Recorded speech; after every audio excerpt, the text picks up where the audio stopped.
कैसे हो आप सभी? आई थिंक आप सभी अच्छे होंगे। ठीक है, तो मैं आप सभी का वेलकम करता हूं मेरे यूट्यूब चैनल पे, जिसका नाम है नर्सिंग वाले दिनेश सर। तो जो आज हम पढ़ने जा रहे हैं, एक टॉपिक है जिसका नाम है थायराइड एंड इट्स डिसऑर्डर। तो इसके ऊपर ध्यान रखिए, मैं 3 क्लास बनाने वाला हूँ। फर्स्ट क्लास के अंदर हम क्या करेंगे?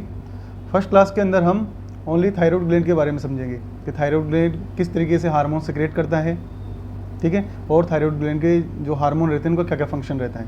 ठीक है, और सेकंड क्लास के अंदर हम पढ़ेंगे जब थायराइड जो हार्मोन है अगर उनका लेवल कम हो गया, यानी उसको बोलते हैं हाइपोथायराइडिज्म, तो वो पढ़ेंगे सेकंड लेक्चर में। और थर्ड लेक्चर में हम पढ़ेंगे हाइपर थायराइडिज्म, यानी जब हार्मोन का लेवल बहुत ज़्यादा बढ़ जाए तो उसको बोलते हैं हम हाइपर थायराइडिज्म। तो इस तरीके से हमारी 3 क्लास रहेगी। आज पहली क्लास है जिसका नाम है thyroid gland and its function, how to work it. Okay, तो हम शुरुआत करते हैं थायराइड ग्लैंड के बारे में। ओके बच्चे,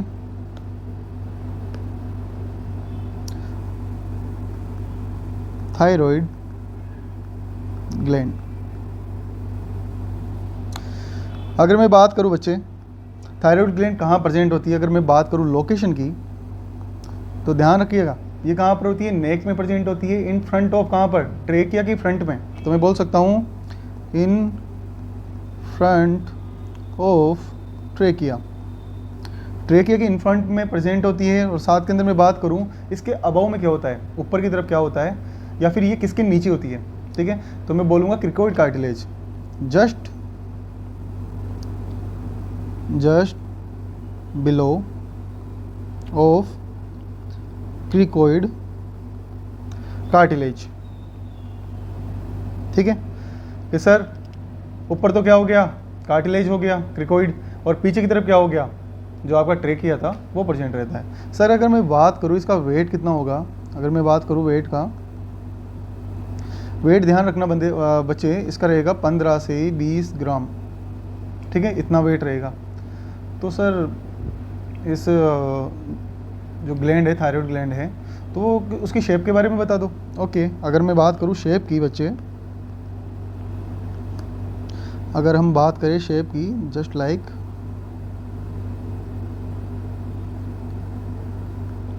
कि सर आपकी चश्मा जैसा हो गया, नहीं, थोड़ा डिफरेंट होगा। और दोनों तरफ गोल गोल राउंड रहेगा और बीच में से हाँ कनेक्टिविटी इस तरीके से होगी। तो मैं बोल सकता हूँ कि क्या दिखाई दे रहे हैं 1 और 2, और ये चश्मा नहीं बन रहा है। ओके, ध्यान रखो इसके अंदर 2 लोब हो गए। ये लोब हो गया, कौन सा? राइट लोब हो गया। इधर कौन सा हो गया? ये लेफ्ट लोब हो गया। इस तरीके से 2 लोब रहेंगे। बीच में से जो स्ट्रक्चर कनेक्ट कर रही है उसको हम बोलते हैं इस्थमस। ठीक है, इस तरीके से इसका पार्ट रहता है। सर अगर मैं बात करूं तो इसके अंदर कोई हार्मोन सीक्रेट होता होगा? ऑफ कोर्स, हमने बोला ना थायराइड ग्लैंड में थायराइड हार्मोन सीक्रेट होते हैं। तो सर कौन कौन से हार्मोन रहेंगे? अगर मैं बात करूं हार्मोन की, तो 2 टाइप्स हार्मोन रहेंगे इसके अंदर। सर कौन कौन सा बच्चे? फर्स्ट रहेगा हमारा कौन सा, हम बात करें तो T3 एंड T4। अगर मैं बात करूँ सेकेंड हार्मोन, तो वो रहेगा कैल्सिटोनिन। ठीक है, 2 हार्मोन रिलीज हो रहे हैं यहाँ से। सर T4 और कैल्सिटोनिन का कोई सेल होगी, specified cell? Of course specific cell है इसका। अगर मैं बात करूँ T3 एंड T4 की बात करूँ, तो कहाँ से रिलीज होता है? ये फॉलिकुलर सेल से, फॉलिकुलर सेल।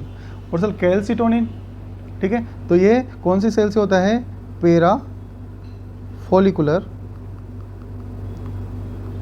सेल, इससे रिलीज होता है। ठीक है, तो आपको हार्मोन के भी बारे में पता चल गया कि कौन सी सेल से क्या सिक्रेट होना है। ठीक है, अगर मैं और आगे जाऊं इसके अंदर तो सर ये हार्मोन के बारे में पता चल गया, सेल के बारे में पता चल गया। सर ये बनता कैसे है? जो स्पेसिफाई में बात करूं, जो T3 T4 हार्मोन है वो किस तरीके से बनेगा? ठीक है, तो अगर हम फॉर्मेशन की बात करें, अब हम बात करेंगे फॉर्मेशन ऑफ थायराइड हार्मोन। ध्यान रखिएगा बच्चे, जो आज आप पढ़ने जा रहे हो, इससे पहले आपको थायराइड तो आपने पढ़ा होगा, लेकिन ये वाला नहीं पढ़ा होगा, क्योंकि हमारा कॉन्सेप्ट क्या है? बेसिक से एडवांस की तरफ। अभी तक जो हमने पढ़ा वो था बेसिक, अब हम चल रहे हैं एडवांस की तरफ। ओके, आइए आप आपने सुना होगा HPO एक्सिस। तो बच्चे HPO एक्सिस क्या होता है? Of course hypothalamus pituitary axis हम इसको बोलते हैं, ठीक है। तो अगर मैं बात करूं सर, सबसे पहले हाइपोथैलेमस, तो सर हाइपोथैलेमस का और हमारे थायराइड का क्या कनेक्शन है? बच्चे ध्यान रखना, जब भी बॉडी के अंदर आपको एनर्जी की ज़रूरत पड़ेगी, आपकी BMR बढ़ेगी, तो BMR बढ़ाने के लिए हमें क्या चाहिए? T3 T4 हार्मोन चाहिए, ठीक है।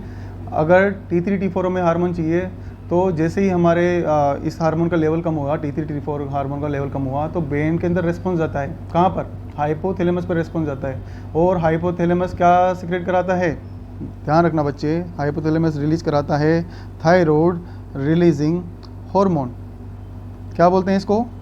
नहीं, थायराइड नहीं, थायरोक्सिन और थायरोट्रोपिन, थायरोट्रोपिन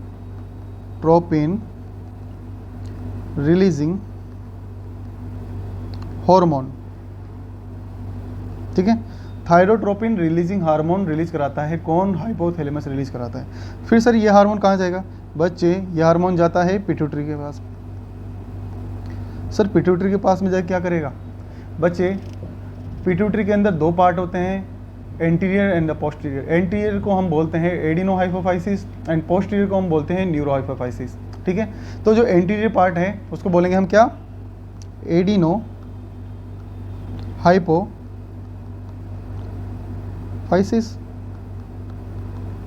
तो वहाँ पर जाके क्या करेगा? पिट्यूटरी के वहाँ पर जाके आपका TRH हार्मोन काम करेगा और पिट्यूटरी से क्या रिलीज कराएगा? पिट्यूटरी से क्या रिलीज कराएगा? ध्यान रखना, उससे रिलीज कराएगा TSH। क्या नाम है इसका? Sir thyroid stimulating hormone. तो sir thyroid stimulating hormone, sir नाम से पता तो चल रहा है कुछ ना कुछ, क्या कि थायराइड को स्टिमुलेट कराएगा जाके। तो अब बच्चे आगे हम चलते हैं, आपका जो हार्मोन है कहाँ पर पहुँचेगा? थायराइड ग्लैंड पे। तो सर थायराइड ग्लैंड पे पहुँचते क्या होगा? बच्चे थायराइड ग्लैंड पे क्या है? एक रिसेप्टर पाया जाता है, नाम सुनिएगा रिसेप्टर का, TSH रिसेप्टर, ठीक है। जैसे ही आपका TSH कहाँ पर पहुँचा? थायराइड ग्लैंड में पहुँचेगा, तो TSH रिसेप्टर के साथ में आपका TSH जुड़ जाएगा, ठीक है। और उससे क्या होगा? उससे क्या होगा बच्चे? आपका जो थायराइड ग्लैंड है वो स्टिमुलेट हो जाएगा। अब स्टिमुलेट कोई भी चीज़ होगी तो कुछ ना कुछ तो कार्य करेगी। अरे भाई, तुम्हें अगर कोई पिंच करेगा तो तुम कहीं ना कहीं तो रेस्पॉन्स करोगे, ठीक है। तो जस्ट लाइक हम मान सकते हैं कि यहाँ पर पिंच हुआ तो थायराइड ग्लैंड स्टिमुलेट होगी। स्टिमुलेट होगी क्या सीक्रेट करेगी? स्टिमुलेट होके बच्चे, ये क्या आ रहा है बीच में?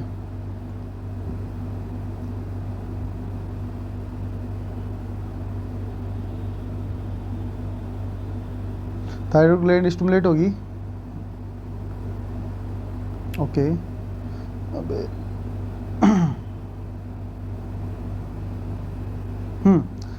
थायराइड ग्लैंड को स्टिमुलेट होते क्या रिलीज होगा? यहाँ से रिलीज होगा बेटा सोडियम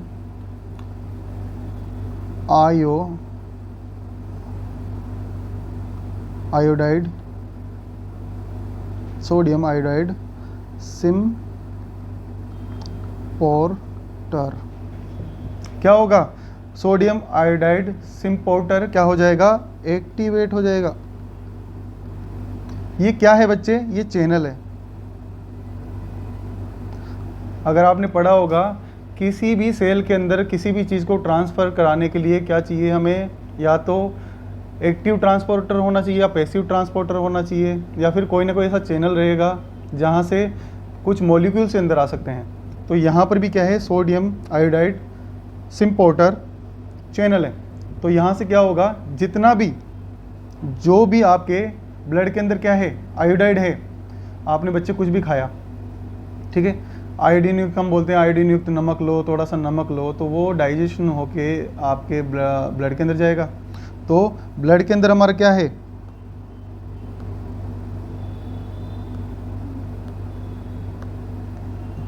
अगर मैं बात करूं ब्लड में क्या है हमारा, ब्लड में सर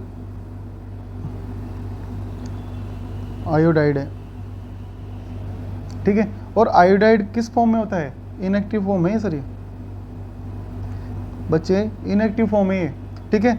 और जस्ट जैसे ही आयोडाइड चैनल खुलेगा तो ये कहाँ पर आ जाएगा, थायराइड ग्लैंड के अंदर आ जाएगा।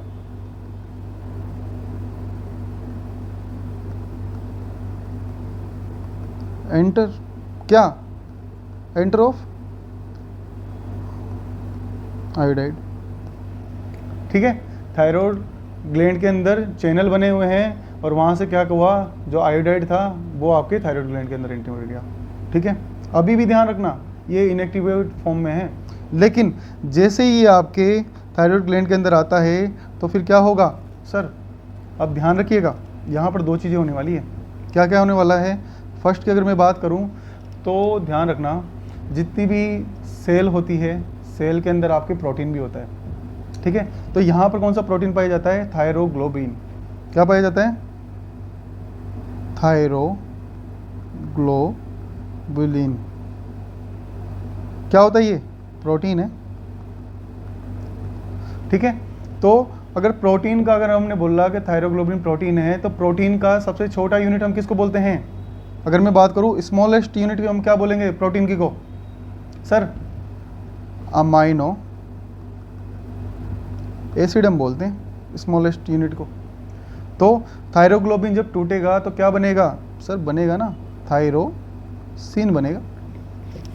तो थायरोसिन क्या होता है, सबसे स्मॉलेस्ट यूनिट होता है जो कि थायरोग्लोबिन के टूटने से बनता है। तो ओके, तो हमें क्या मिल जाएगा यहाँ से, थायरोसिन मिल जाएगा, ठीक है। सर एक प्रोसेस तो ये हो गई, सर सेकंड प्रोसेस क्या होगी बच्चे, सेकंड प्रोसेस में क्या होगा, ये सब चीज़ें कहाँ हो रही है, थायराइड ग्लैंड के अंदर ही हो रही है, ध्यान रख लेना। सर सेकंड प्रोसेस होगी, टीपीओ नाम सुना है सर, आप बता दो। इसका नाम होता है थायराइड नहीं थायरोसिन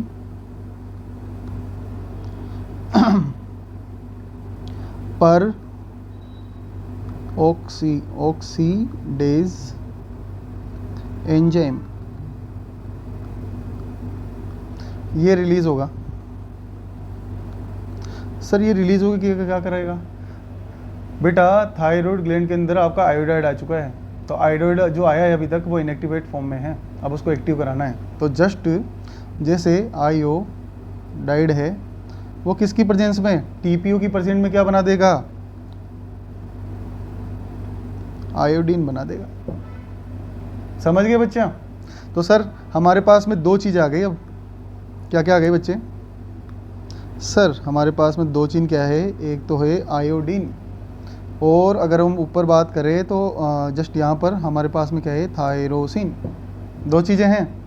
अब बच्चे क्या होगा, जो आपकी ग्लैंड है वहाँ पर प्रोसेस होएगी, और प्रोसेस होके क्या होगा, एक मॉलिक्यूल तो किसका, थायरोसिन का, ठीक है। और मैं बात करूँ कि चलो एक मॉलिक्यूल जोड़ते हैं हम आयोडीन का, ठीक है। प्रोटीन के साथ में आयोडीन जुड़ रहा है, ठीक है। और जुड़ के क्या बना देगा, ये जुड़ के बना देगा सर मोनो आयोडेज। क्या बना रहा है,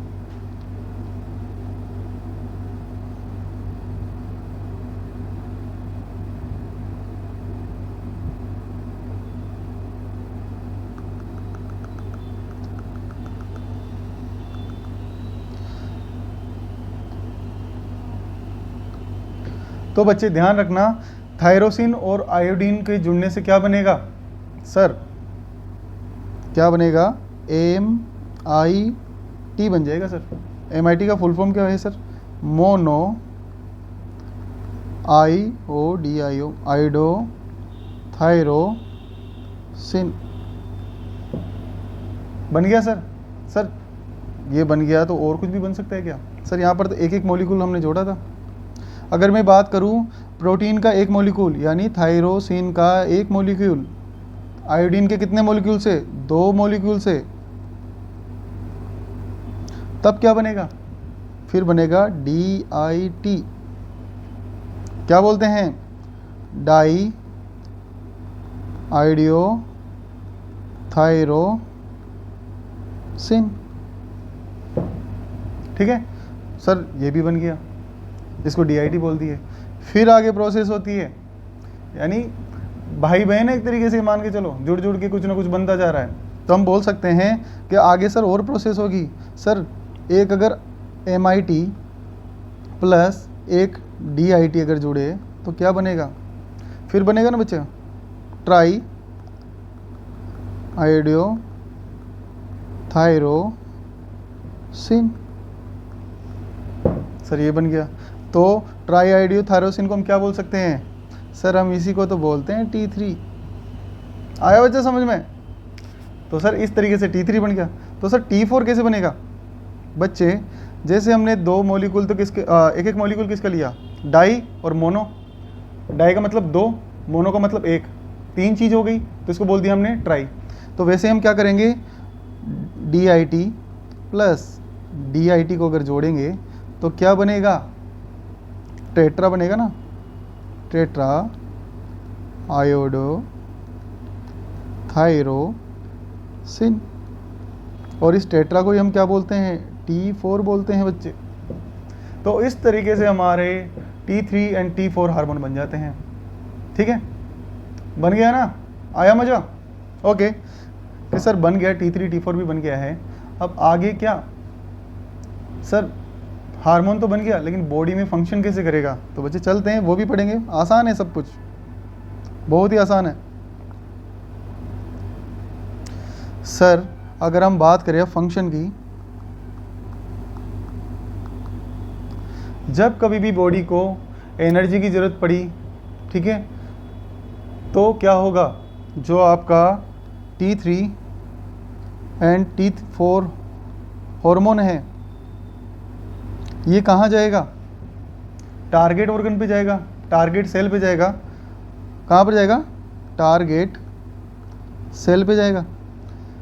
ठीक है, अब ध्यान रखना टारगेट सेल पे क्या होगा, एक रिसेप्टर रहेगा। सर रिसेप्टर का नाम क्या, इसका नाम रहेगा बेटा थायराइड रिसेप्टर। ठीक है, थायराइड रिसेप्टर रहेगा। जहाँ जहाँ पर थायराइड रिसेप्टर एक्टिव रहेगा, और एक्टिव क्यों रहेगा, क्योंकि वहाँ पर एनर्जी की ज़रूरत रहेगी, तो थायराइड रिसेप्टर एक्टिवेट रहेगा। जैसे ही वहाँ पर क्या जाएगा, आपका T3 और T4 हार्मोन जाएगा, तो ये कहाँ चला जाता है, सर ये न्यूक्लियस में चला जाता है। न्यूक्लियस में जाएगा टारगेट सेल पे। ठीक है, न्यूक्लियस में क्या मिलता है, DNA, और DNA के वहाँ पर क्या करेगा ये, सर मेटाबॉलिज्म कराना स्टार्ट करा देगा। और हमें यही तो चाहिए था, मेटाबॉलिज्म से ही तो क्या होगा, ATP बनेगी, एनर्जी मिलेगी। तो इस तरीके से आपका ये फंक्शन करता है। लेकिन ध्यान रखिएगा बच्चे, मैं आपको एक और चीज़ समझाना चाहूँगा यहाँ पर। जो आपका T3 हार्मोन है इसको बोलते हैं एक्टिव फॉर्म, और जो T4 हार्मोन है उसको हम बोलते हैं इन एक्टिव फॉर्म। ठीक है, कि सर T3 T4 समझ में नहीं आया, ध्यान रखना, जैसे ही टारगेट सेल पे आपका T3 जाता है तुरंत अपना काम करना स्टार्ट कर देता है, एनर्जी बनाने लग जाएगा, मेटाबॉलिज्म करने लग जाएगा। T4 हार्मोन एक्टिव स्टेज नहीं है तो ये वापस ब्रेक डाउन होता है, किसके द्वारा, जो आपकी टारगेट सेल है। ध्यान रखना, जो आपकी टारगेट सेल है वहाँ से एक चीज़ रिलीज होती है, डाई आई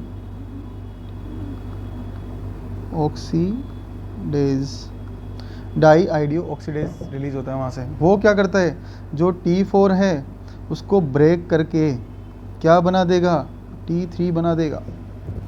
ठीक है, तो एक्टिव फॉर्म में हो जाएगा और इस तरीके से आपका T3 T4 हार्मोन दोनों काम में आने लग जाते हैं। तो इस तरीके से ये फंक्शन करता है। अगर मैं और इसके बारे में बात करूं कि सर फंक्शन और कहाँ कहाँ पर कैसे कैसे क्या करेगा, अलग अलग जगह अलग अलग फंक्शन करेगा, तो ध्यान रखना। अगर मैं बात करूं इसके फंक्शन की,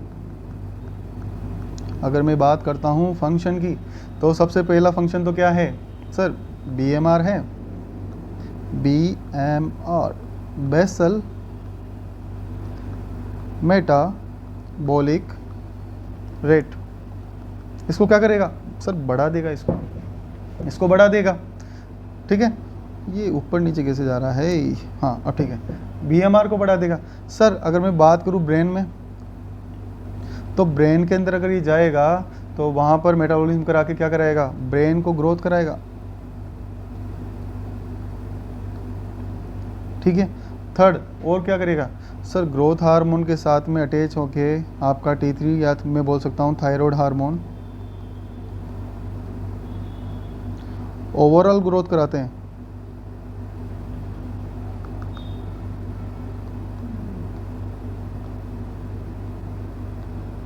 ओवरऑल ग्रोथ कराएगा। सर और क्या करा सकता है, आपने पढ़ा होगा बच्चे, कार्बोहाइड्रेट, प्रोटीन एंड फैट, इन तीनों को क्या कराएगा, मेटाबॉलिज्म कराएगा। और मेटाबॉलिज्म इनका होगा तो आपने सुना होगा कार्बोहाइड्रेट कितनी एनर्जी देता है sir, 4 kilo calorie, fat 9 kilo calorie, protein 4 kilo calorie. तो इस तरीके से एनर्जी प्रोवाइड कराएगा वो। ठीक है, कैलोरी प्रोवाइड कराता है हमें। ठीक है, तो इस तरीके से आपका ये पूरा थायराइड ग्लैंड कंप्लीट होता है। उसके एक एक फंक्शन हमें कंप्लीट होते हैं, किस तरीके से फंक्शन करेगा, किस तरीके से फॉर्मेशन होगा। ठीक है, तो यही हमारा टॉपिक था। मिलते हैं नेक्स्ट टॉपिक में। ख्याल रखिए अपना, खुश होने की कोशिश कीजिए, हमेशा खुश रहिए, दुखी होने से कुछ नहीं मिलेगा। खुश रहोगे, माइंड अच्छा काम करेगा, कहीं ना कहीं आपकी भी ग्रोथ होगी। तो इसी सब चीज़ों के साथ में thank you so much, bye.